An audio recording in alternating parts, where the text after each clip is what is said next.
Hi, you guys. How's your week going? Glad to be with you again.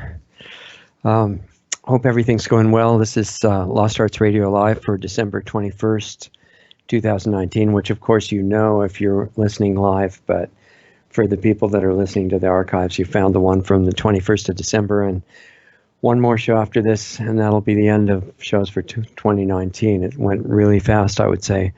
Very important year for a lot of things happening in the world, and not that everything's bad, but it's a big year of progress for all the programs connected to Agenda 21 and Agenda 2030 and the milestones that they wanted to meet before 2020. Total march towards socialism and removable of all the unsustainable freedoms like getting to live your life the way you want to. So, all the unsustainable things like getting to buy your house and your car and travel freely and defend yourself and the usual stuff. So that's one of the main things that we're looking at is how do we counter that and get that to turn around?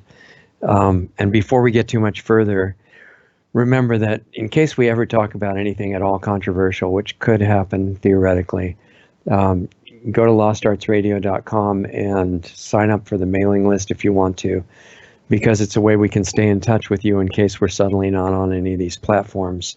And Doug has set up a number to text, a name and an email address to get on that mailing list. It's not for sending you a bunch of junk. It's just so that if we get cut off, we could still send, embedded videos or newsletters or things like that. And that text number is 928-325-4676.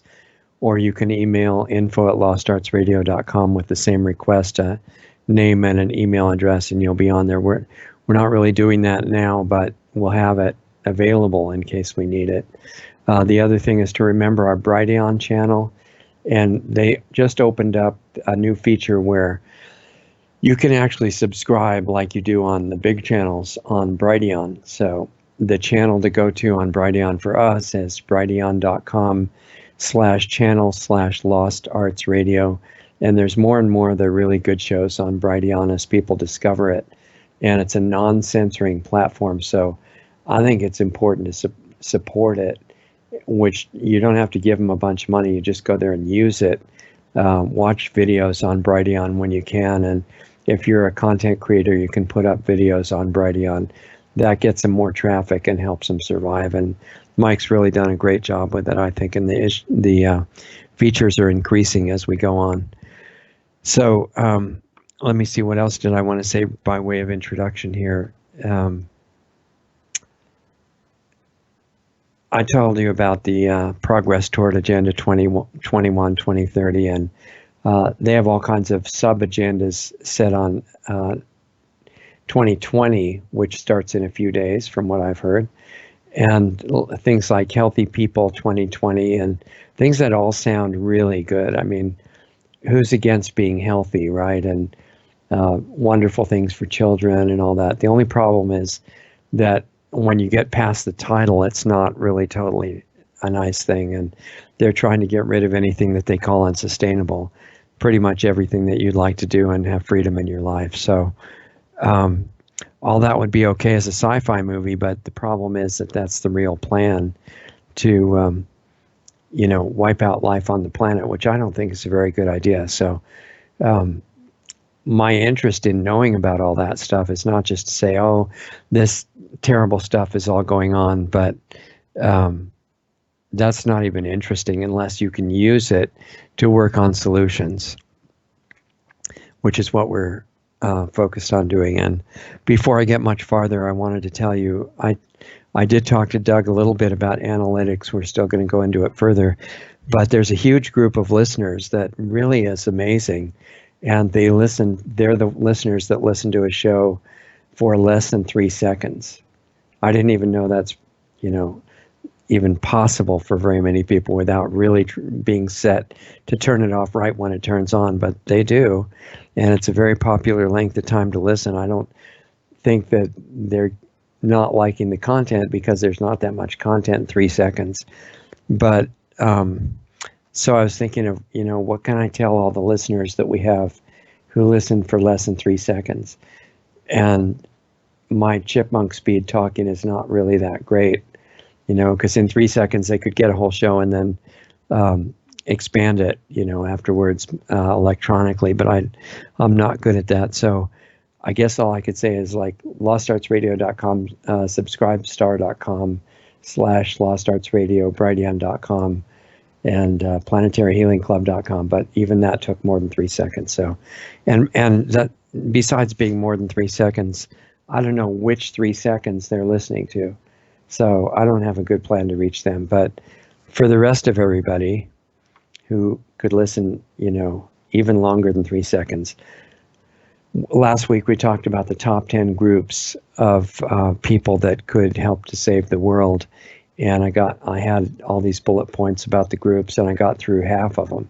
So I thought we could try to finish that off. And the ones that I talked to before included groups like big tech and media that people normally think are going to only do damage, which is a lot of what they're doing right now. I mean, some of them have fantastic collection of videos, billions of videos, that if you want to learn how to sew or set up a lumber mill or learn to do archery or something, they're great. But the censorship thing is really kicking into gear now and getting going. But we talked about how they could, people within that industry, the big tech and social media, could actually have this massive effect on helping society in general anywhere in the world.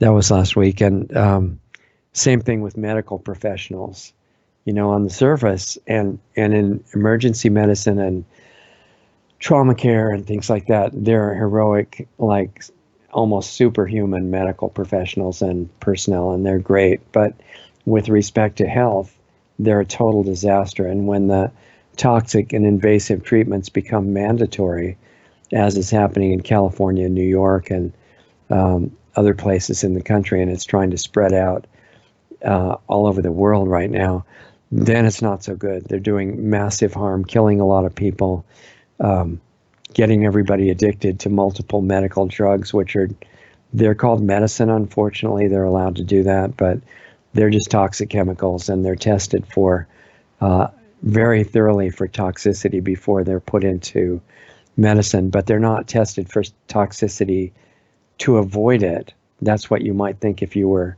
like a normal person.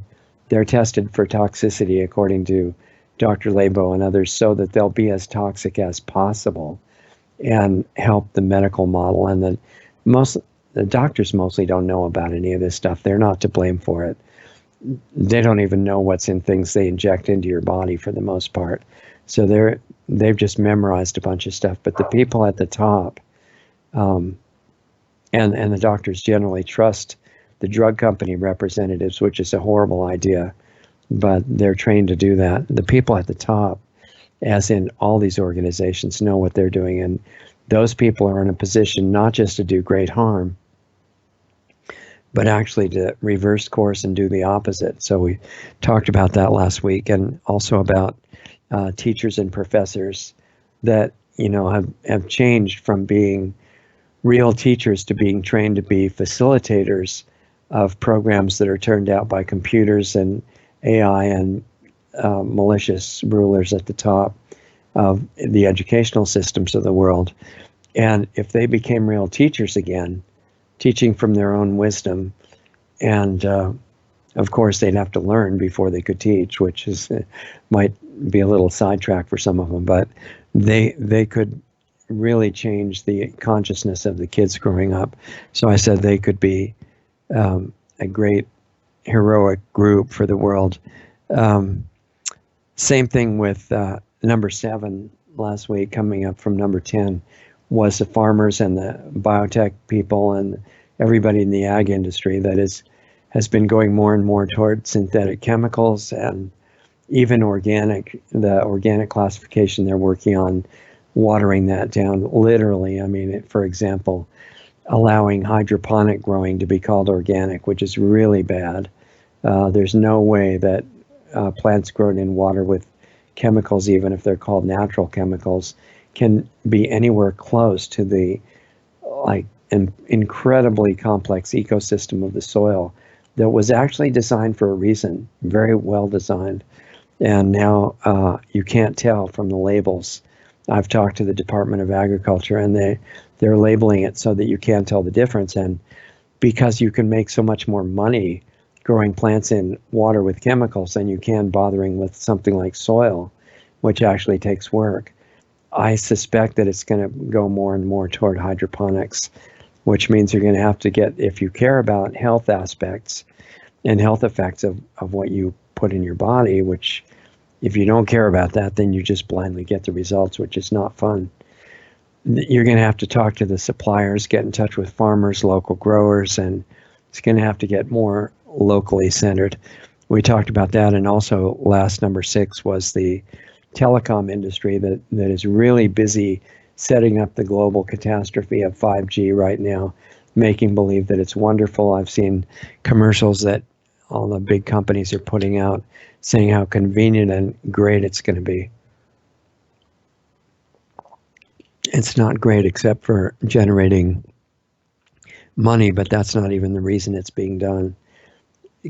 Contrary to popular opinion, it's being done on a level above the money. Same reason everything else is being corrupted. And people within that industry, by telling the truth, and I've talked to a lot of them who are just kind of following orders, if they find a way to get the real information out, that they would become really positive influences for the way society is going right now. And this week, number 5, same thing with military, I was going to say, and law enforcement officers, if you're in the police forces, or sheriffs especially. And the sheriffs, there's a great organization called the Constitutional Sheriffs and Peace Officers Association that I really recommend anybody interested in that look into. I think it's at, from memory, cspoa.org. Started by Richard Mack, I think, who was a great sheriff who actually understood and promoted. See, the sheriff is the highest law enforcement officer in the county. And since there's county, at least in America, there may be similar things in some other countries, but he was looking at the United States in particular and found that the sheriff has these amazing powers. He can kick agents who are acting unconstitutionally out of the counties, even federal officers and things like that. Most sheriffs don't know about that, but they actually can do that. And the police officers could act according to basic human rights that come from God as well, which in America is called constitutionally.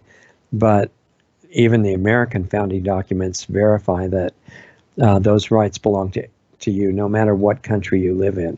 You don't have to move to America to get your basic rights that you were born with. So if military too, if they followed that same principle, they would not obey unconstitutional orders to go and massacre people, invade countries illegally and immorally, and do anything that wasn't for real defense. That would change the world. So any of those people who found ways to, spread the idea of acting according to their real role, which should be defense and not aggression and destruction. There's a group that was started, speaking of cspoa.org, there is another great group that you've probably heard of called Oath Keepers, and they have a site also that you could look at called oathkeepers.org.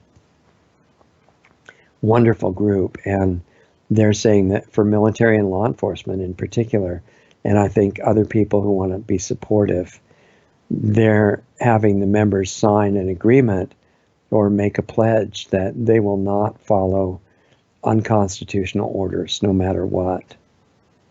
So it reminds me of the old bumper sticker in the 60s that when I was a university student last century, it was a while ago, and the bumper sticker said something like, "What if they gave a war and nobody came?" Which I think would be great. Wars may be necessary to defend your country if it just gets attacked, but that's not the same as going around the world and invading countries, and the usual trend that's happened in military forces for the last several thousand years at least, finding a country they thought was weaker and just invading it and stealing everything in it, enslaving the people. That's what humans have been doing for, as I say, at least several thousand years, starting before our recorded history. And I just thought it would be good to change that pattern. You know, you can let me know if you think there's anything wrong with that idea, but I think it would be really good. I'm not trying to be naive in particular, but I think we assume things are impossible, and they may not be. So don't, catch yourself if you're just saying such and such can't be done, or I can't do whatever it is. Those are preconceptions, and they need to be questioned. Anyway, military forces are for defensive purposes, and whether it's military or police or sheriffs or anybody like that, if they're fulfilling their actual purpose that they were set up for, they should have been set up for, and they won't participate in anything else, that would make a big change in the world. And I talked about Oath Keepers. As usual, I've written down too many points to get into fully, so I'm skipping over and hitting the high points here because we're already a third of the way done, and I've got 4 more to get into. I didn't quite mention that in America they have something called the Bill of Rights, and it's a specific enumeration of rights that some of the founders were worried wouldn't be protected if they weren't specifically named, like freedom of speech, which the meaning of that is being completely forgotten worldwide intentionally, not just because people all of a sudden started to forget it by chance. It's because the rulers want it gone, because their agenda is destruction. I'm talking about global rulers that are not loyal to any particular country. They have planned for global destruction. In my analysis and view that I've come to after many decades of looking at it, I don't think there's anything else that really explains where they're going, because they're clearly doing irrevocable things to the life support systems of the planet that are geared to wiping out life irrevocably. That's not just a military strategy to take over the other countries. That's a suicide mission. And we got into in detail why that is. But in any case, the Declaration of Independence of the American country says that you have all the same rights no matter where you live. Even if you live in a total tyranny, even worse than most of the countries in the world, and nothing is recognized, you actually still do have the same rights, because they don't come from the government or the UN or any authoritarian structure like that. So your strategy might have to be different if you're, there's no point in asserting your right and just getting yourself killed right away. So you might have to make a careful plan. But just to know that, because, if the government says you're not allowed to live the way you want to, that's not really true. It's just what they intend to force on you. So I think, there's got to be some kind of rise in consciousness to really understand how those things are to be applied, because you can't just write a group of rules and figure that will cover every situation.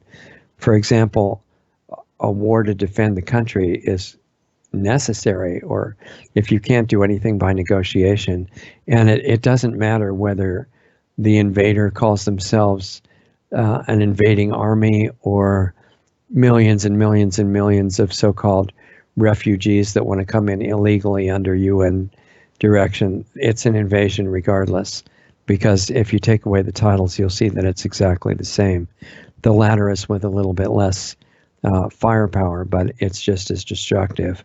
So the military is supposed to be protecting every country from all forms of invasion. And that's plenty of work for them to do. They don't need to go invading places. So if the government goes crazy and tells them to just illegally invade other countries, like the U.S. and other countries have been doing for a long time.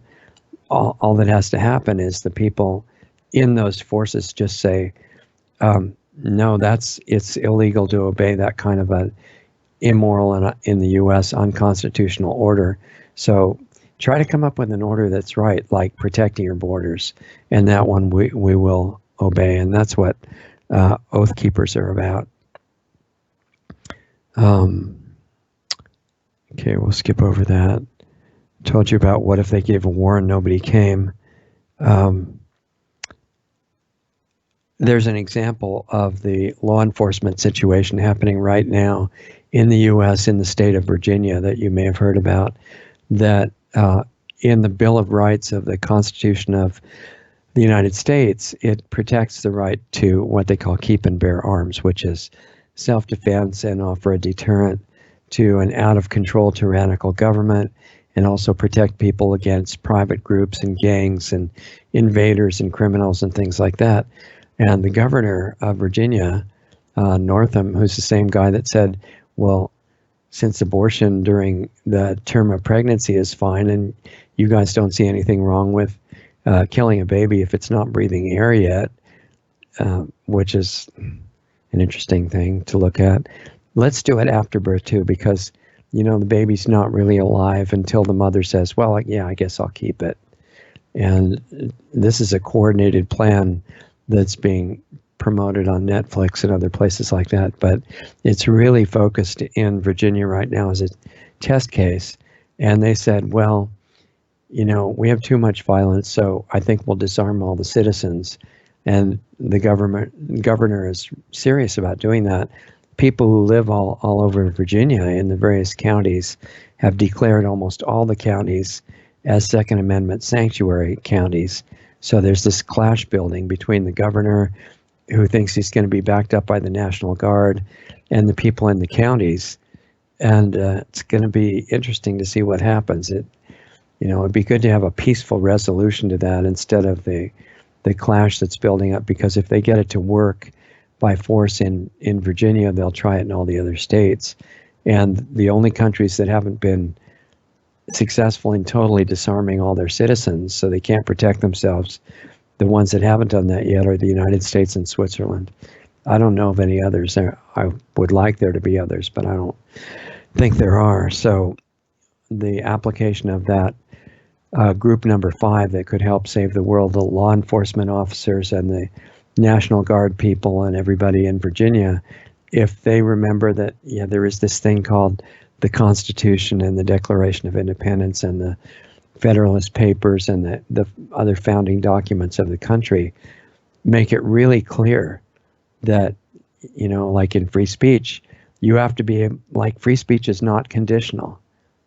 It's if you're expressing a point of view that nobody likes, you have to be totally free to do that. That's why the big social media platforms and big tech are acting criminally against all of us right now, because they're engaged in censorship selected by a political point of view and things like that. That is really not anything that should be not only in America, but anywhere on the planet right now, because it works against the future of people in favor of these crazy rulers who want to destroy everything. And it's the same with the Second Amendment, the ability to defend yourself and defend others and responsibly carry and own firearms is absolutely essential for the survival of not only any free country, but even a city, where the larger cities in America and elsewhere where people are disarmed, the violent crime is much higher than where they're not, because the violent criminals they're dumb in the sense that they think it's a good idea to be a violent criminal. That's another story, but they're not dumb in strategy, and they think, let's see, should I try to go mug somebody where people are armed or where they're unarmed? Wait, let me think. It's really hard to figure it out. Oh yeah, where people are unarmed. So all of these school shootings and everything that happen, they're in gun-free zones. And the people trying to enforce disarmament don't understand that. So it's really needed to have all of the National Guard people and the military the local law enforcement, the sheriffs, the police, and everybody to understand they have this sacred responsibility not to misuse their power.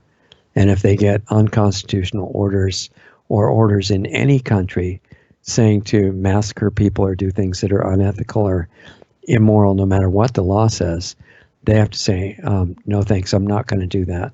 I'm not going to become a thief or a murderer because I'm ordered to.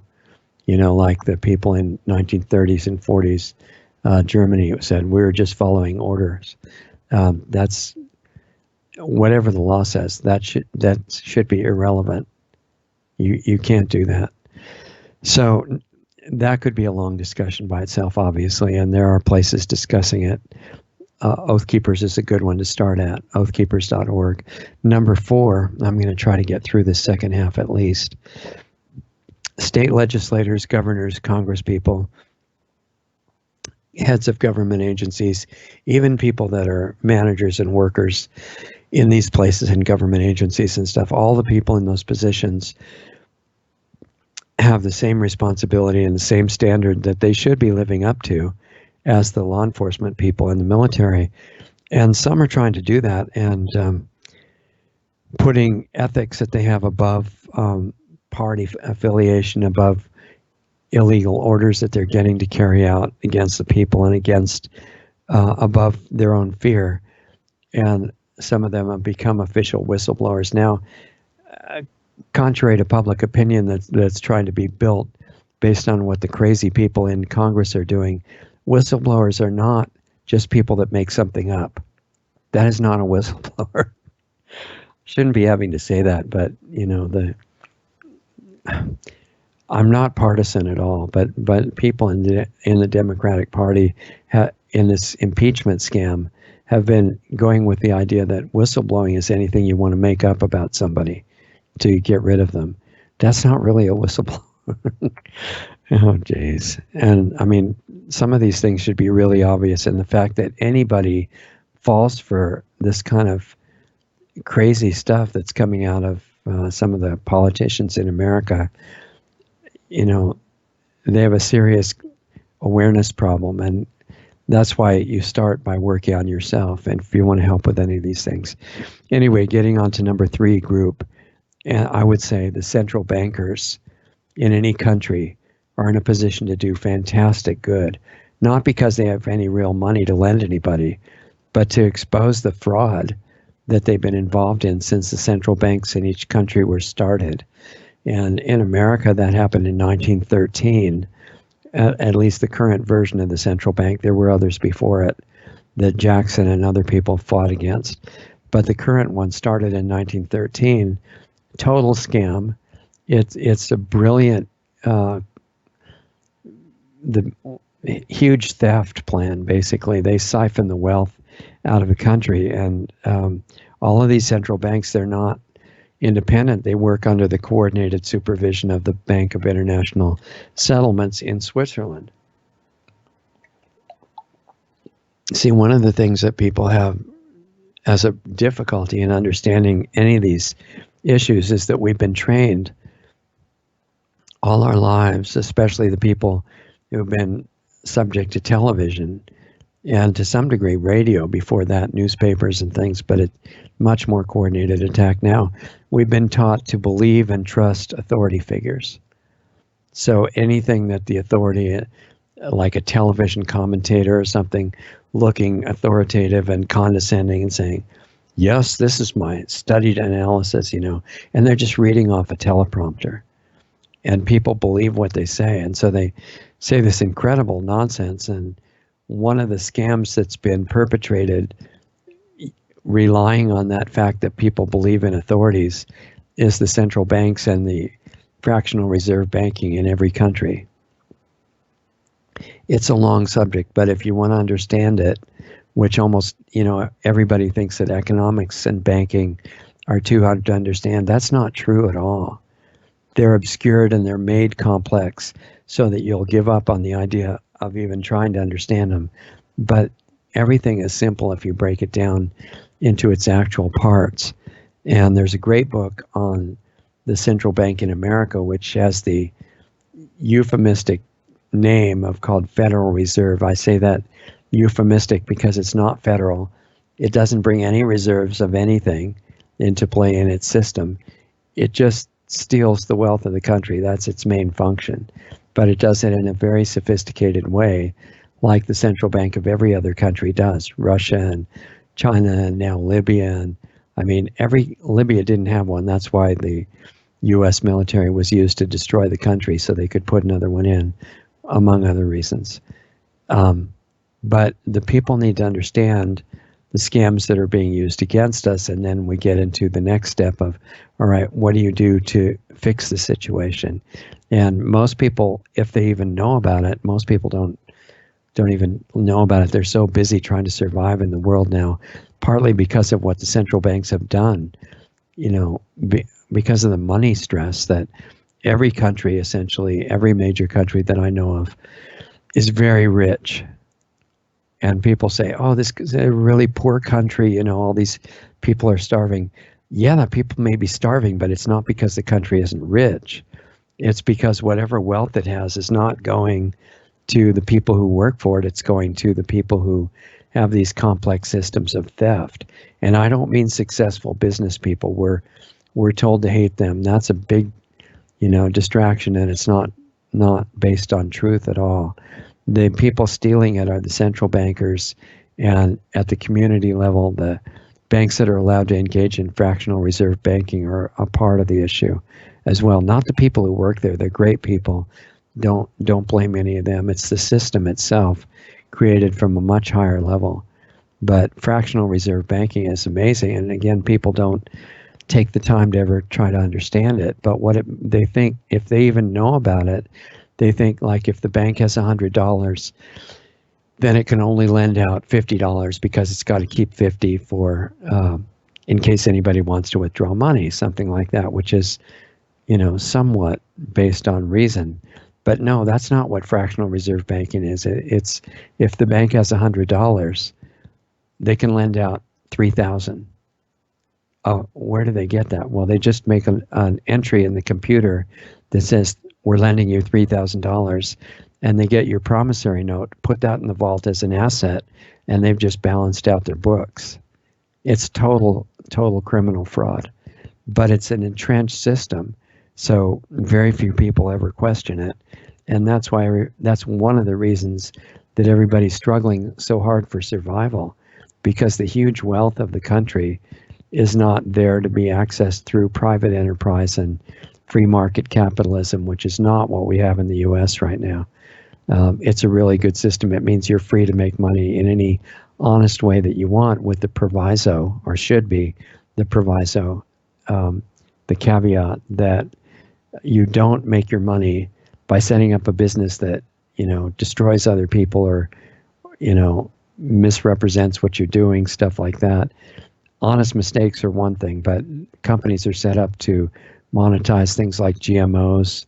The so-called health industry in the Western world is a complete disgrace, other than the emergency and trauma care and, the few necessary surgeries that exist. The rest of it, based on health, is all saying that it's for health, and it's killing huge numbers of people. Most of the kids, even in the U.S. now, who used to be healthy, most of them have chronic diseases. So that's a separate issue, and we talked about that last week. But the central bankers in every country are mainly in charge of siphoning off the wealth so that everybody else is struggling. It doesn't mean that you go and fight them. It means there are other ways to turn this around, which we'll talk about also. Lending money you don't have gives you an infinite profit margin, and that's the way that central banks work. And that also ends them up in positions where they control governments, because the money is lent out. Non-existent money is lent out at interest, and there's not even enough money existing in the system to pay that back. So the governments go into more and more debt, and then the assets of the country eventually belong to the central bank. The World Bank's involved in the same thing, and the Bank of International Settlements is overseeing the crimes of all the central banks as if it were legitimate, and it can't be audited, it can't be questioned, it's above the law in every country. The members of it can fly around with no inspection of what they're carrying with them. You can see a lot of this stuff in The Creature from Jekyll Island, a book by G. Edward Griffin, who's been on the Sunday show before. And that's worth looking at if you want to understand more about it. The other way that the wealth is stolen is that now that there's no backing behind the money, no gold or silver, and the money's just paper or computer entries with not even paper, then as they print out more and more and more of it, the value, the amount of things to buy stays the same. The amount of money goes up. So the value in actual buying power of each unit of currency, like a dollar or a pound or a yen or whatever, goes down proportionally. And so it takes more and more and more money to buy the same thing. That's called inflation, as if it were a normal occurrence, and it never was. It's a manufactured occurrence, and it moves the wealth away from the people that earn it toward the owners of the banking system. And I'm not saying to be against the bankers at all. This is just the system itself is completely suicidal for any country, and it's in every country right now. So with inflation, the people end up working a lot harder for a lot less return, and they either are struggling for survival, which puts the kids into the hands of the government because they don't have time to stay home with their kids. And at least one parent is supposed to do that to raise the kids, and most people can't do that anymore. And so the government indoctrination starts, maybe 2 or 3 years old, and it compounds the system, and it compounds the problem. And it's a very sophisticated system of indoctrination and enslavement, but it doesn't end at enslavement or population reduction even. It ends in complete extermination of life on the planet. And we're looking at ways to turn that around right now. Okay, I told you what the local banks are doing. The local banking people are great. They're just doing what the computers tell them to do. Most of the local bank people are actually really nice people just trying to do their job. Very few, if any, understand how the system is really working. And it's the same for people that just can't make it and go on conditioned welfare. They have to sign up for certain agreements and have various forced medical treatments and things that are not good for them. So they get in a trap also. If you imagine what would happen if a flood of whistleblowers at the higher levels of the banking industry decided to expose the fraud that was going on, that would have a real positive shaking up influence on any country that happened in. And we've talked to some of those at the higher levels, that people like Ronald Bernard, who got into the international banking at fairly high levels, and was shown that at the top it's not about money. The money is used to control the people on lower levels. But at the top levels, they've got access to unlimited money anyway, and it's about things that people wouldn't believe are going on there. And he got invited to some of the events of the higher level bankers that involved doing some very bad things to kids, satanic rituals and things like that involve killing people. And he said he didn't really want to do that.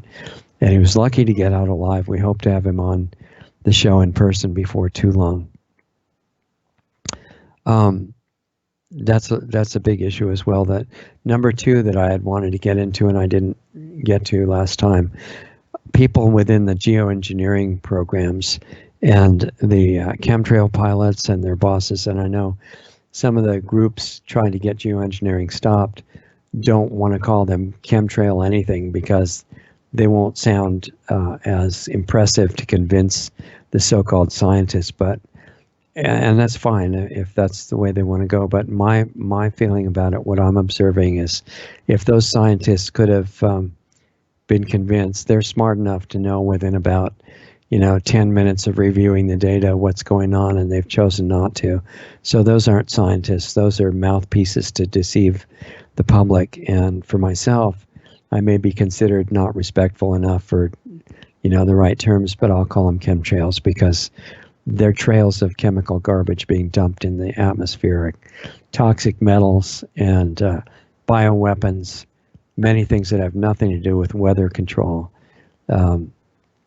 cross-domain bacteria, things like that. That's a pretty serious issue for the planet. It's being done worldwide right now. It really got noticeably widespread in about 92. And I would agree that it's being used to really destabilize the weather, not to make it seem normal, but to make it as abnormal as possible. Is the weather purpose? It's not trying to cover up problems. It's trying to make problems worse, and it's successful. I see it as a completely successful program. There are new cloud types that didn't exist before. There are changes in the jet stream so that you get these big loops coming down from the Arctic. In America, that, temperatures that should be in northern Canada come into the southern part of the US and things like that. And they use that to prove climate change and global warming, which may be true anyway, but to make it more dire and more worthy of panic, so that people will do two things: call for more geoengineering, and which they're ready to oblige right away, and also give up any remaining freedoms and go into supranational organizations like were suggested in the Paris Climate Accord, another total scam in my opinion, and give up national sovereignty and eventually fix the population problem by exterminating humans, which I don't think that's a very good plan. So what I'm saying about the people in anywhere in that industry, the pilots, the geoengineers, their bosses, we need them to become whistleblowers. And I don't know of any that have so far. I mean, we know of Kristen Megan and some people like that out of the Air Force, but we need pilots. We need people that are flying the geoengineering airplanes to say, wait a minute, to the nightly news people, this really is going on.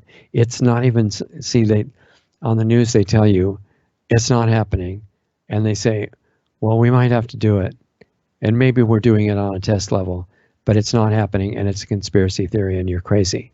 And so you're just supposed to, this is supposed to burn up your logic process in your brain. You may not see visible smoke coming out of your ears or anything, but it's supposed to be so confusing because you're told opposites at the same time. The result, according to the psychologists that plan it, is that you're supposed to stop trying to figure it out.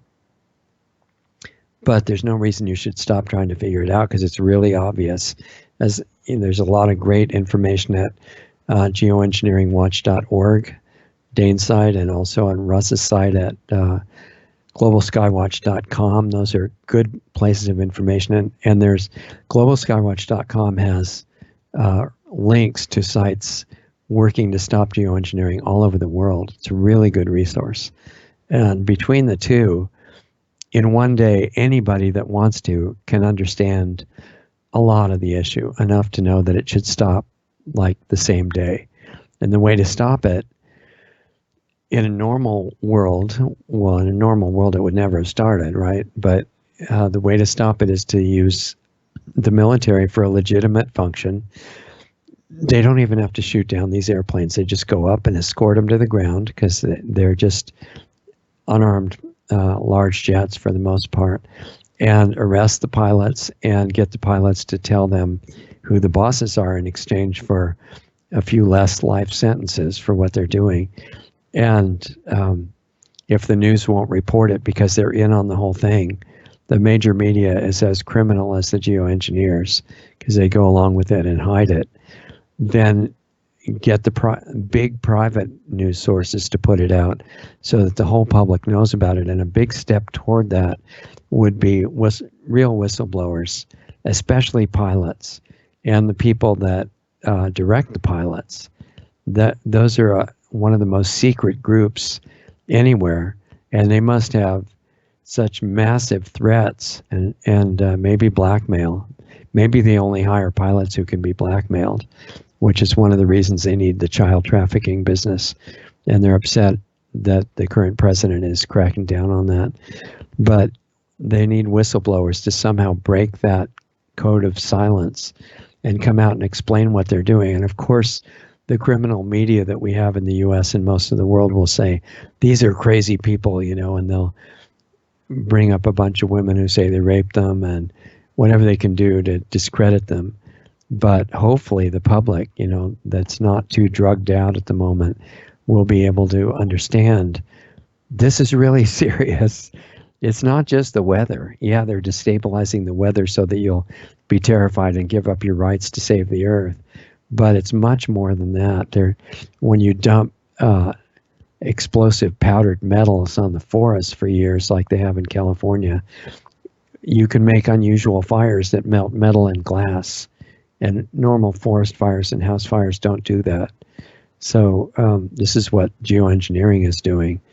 And I don't see anything wrong with the referring to it as climate engineering, other than the fact that people who do that sometimes think that's the only important thing it's doing. No, there's just as important things that it's doing by poisoning the entire biosphere, and that even if the weather issue were solved, life on Earth would die. That's really, really important. So, this information's available, and people within the industry need to talk about it openly. The problem is they're probably told that everybody they ever knew or were related to will die if they decide to talk about it. And that could be an incentive not to say anything, especially if you're really well paid to be quiet as well, the carrot and the stick together. So I understand why none of them are doing that right now. I'm sure they're extremely well compensated, and they may also be psychologically brainwashed to be told they're doing it to save the world. That's really a possibility. They may they may get rid of people right away who know about the poisoning, and choose only pilots who think that they're fighting against our mortal enemy, the sun, because somehow nature went crazy and the sun's going to burn up the earth. As if flying would permanently stop that, which it wouldn't. The spraying, I mean. So it's possible that they try to select for pilots that believe it's such a wonderful project. It just has to be kept secret from all the people because they wouldn't even understand. But you're high-level military, so you do understand, and we're letting you know. So make sure you don't tell anybody, and just do your job, save the world, spray all these wonderful materials. They don't focus on the toxic aspect of them, and it's going to reflect the sun. And that's being successful, by the way. The last I heard, I think was from Geoengineering Watch site, was that 22 or 23% of the sun is being blocked. And the thing about the sunlight is it's really important to have it, and it was designed very well. Not only the plants need it, but the humans need it, which is why the government agents, the health agencies are saying the sun is really evil. There's no safe amount of sunlight. It's just radiation. Radiation is bad. Unless it's medical radiation, then it's good. And that, wear long sleeve shirts, wear hats, wear sunglasses so you never get it in your eyes. I mean, obviously, organisms on Earth weren't designed to ever see any sunlight, right, in their eye. Oh, wait, that's completely insane. But they're trying to get everybody to believe that. And they're telling them that staying away from sunlight will save you from skin cancer and all these other diseases. And people actually believe it because of this training that we've had to worship authorities and not even imagine that the authorities and the government agencies and the respected giant corporations would ever mislead you or would ever do anything that wasn't in your best interest. And it's just too inconceivable of a possibility for most of us that not only could some, but all of those groups be working specifically for our destruction, but they could be in collusion to do that worldwide, not only for any given country. That's just too scary for most people. And what they don't understand, well, there's a lot we don't understand on purpose. That's why the educational system is there, to make sure we don't understand anything. But one of the things we don't understand is that fear is not required. In other words, this is a really basic idea in psychology that if A happens, you have to feel B. So if this scary thing comes out, well, it's not even a scary, that's not the way to explain it. If this particular thing happens and you see it, you're supposed to be scared. Well, what if you didn't get the memo that you have to be scared, which is our conditioning for our whole life, and you just look at it and say, oh, that's a certain thing. I don't particularly want it to kill me, so what are my options? These are the things I can do. But it doesn't help you to be scared or panicked about it at all. It doesn't even help you to be overcome with, incredible anger. All that does is skew your perception and your choice of what to do in response. So the language is used against us all the time in the same context. In other words, you're taught that a thing is scary, but a thing is not scary. A thing is just a thing. If a person responds by being scared of it, then they say the thing is scary. If another person is not scared of it, then it doesn't mean anything to call that thing that happened scary. This is a really deep concept that can give you massive power in your life that you're not supposed to know about. So you're just told to memorize, this is scary, this is scary, this is scary. Like, geoengineering is working to destroy not just destabilize the weather, which it is successfully doing, but poison and destroy life on the planet. You're supposed to be overcome with fear and anger. And so you get into a frequency, this is another big issue, but you get into a frequency and energy of interaction with people that ends up with groups fighting with each other and everybody being super mad and frustrated. That doesn't make you stronger. There's a great newscaster that's been on the air for 25 years in one form or another. I can't mention his name now or will definitely disappear the same day. But one of his misconceptions is that the more mad you are, the better it's going to be, and the faster we can solve the problem. The mad as hell and not going to take it anymore thing. I'm sure you've heard of it. And if you're mad as hell, you're partially living in that hell that you're creating, and that doesn't make you stronger, doesn't make you more focused. I think the main priority of the power structure is to make sure we stay compromised in our abilities and fighting with each other as much as possible. So even within the groups that are doing things like, fighting against geoengineering, there's this real serious contention and hatred and misunderstanding between the groups, and it takes them off point because the part of the objective becomes show that the other group is all fools and idiots and wrong, instead of the point being stop the spraying in this case, or stop the GMOs, or stop the 5G or whatever. So anyway, to my knowledge, no pilot whistleblowers have emerged so far, but they could do a great service for the world.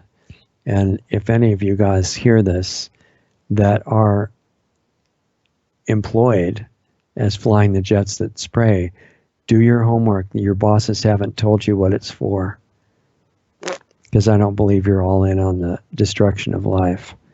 Do your homework. There are sources that you can use to do that. Find out what you're involved in, and then decide what you want to do.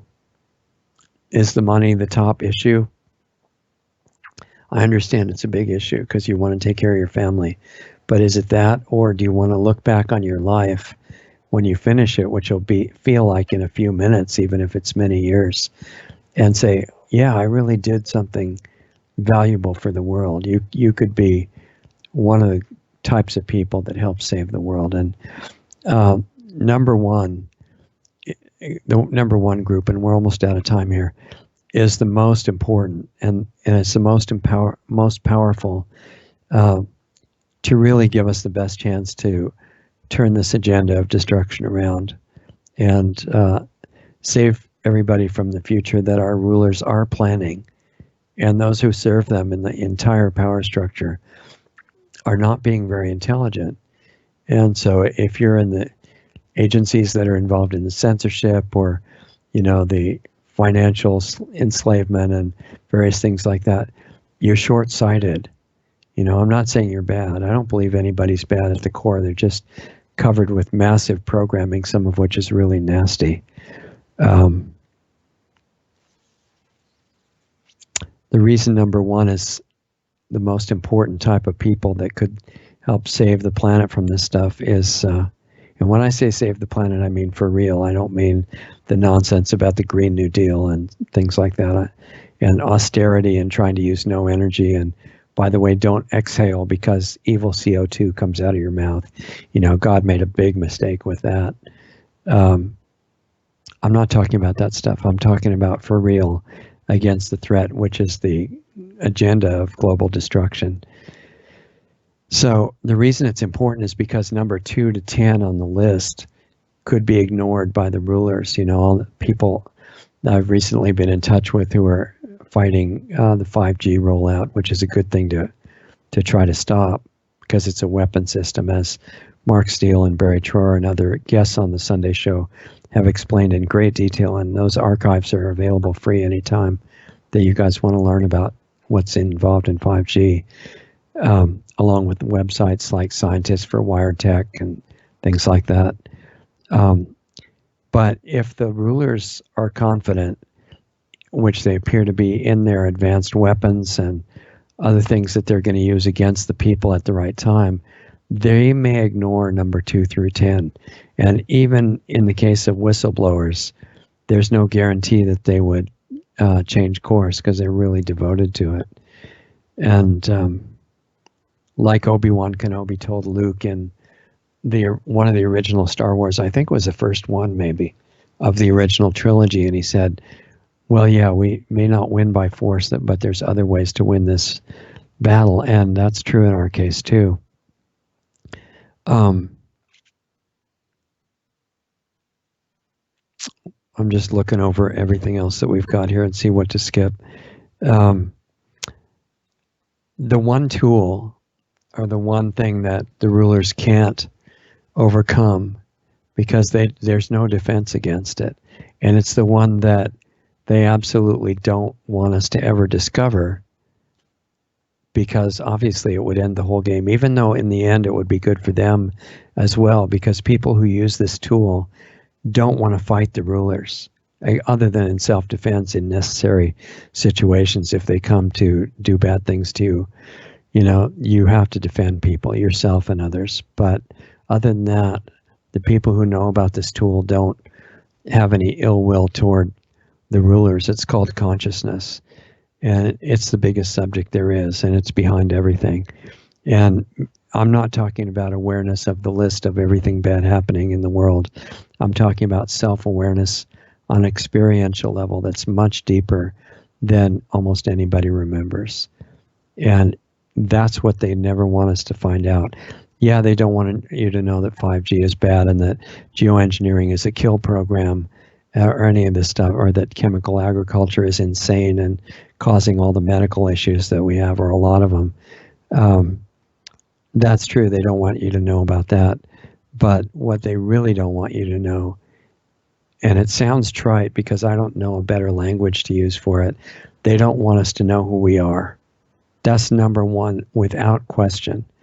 They don't want us to understand the difference between the actor and the character, because the character that we're playing is based on conditioning. The Matrix idea is real. Not exactly like the movie, but that kind of idea. And the idea is that we're playing a character that's defined by our programming and assuming that's our actual self. It never was. It's got its own thoughts and emotions and everything. They're all projected based on nothing except programs. Who we are is something amazing. Getting in touch with that would end this whole issue with the global rulers. And it would help them too, because who they really are, they don't even know. They're not evil at the core. They're made out of spirit like we are. And if you wake up, you have an effect on everybody else, and there are ways to do that. So what I'm saying is, since we're out of time and over a minute, there could be a happy ending to all this. As bad as it is, and I've really looked at that in a lot of detail for a long time, there are ways to do it.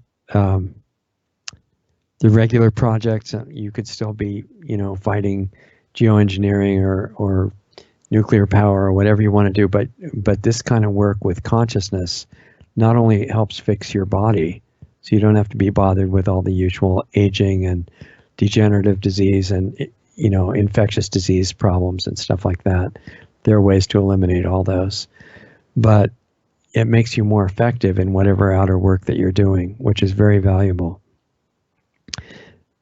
So this is all work that's internal, but it affects everything on the outside.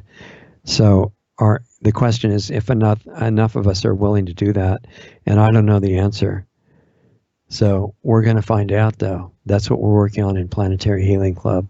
And if anybody's interested in that and ready to, it's not a entertainment deal. If you're willing to do the work, check out planetaryhealingclub.com.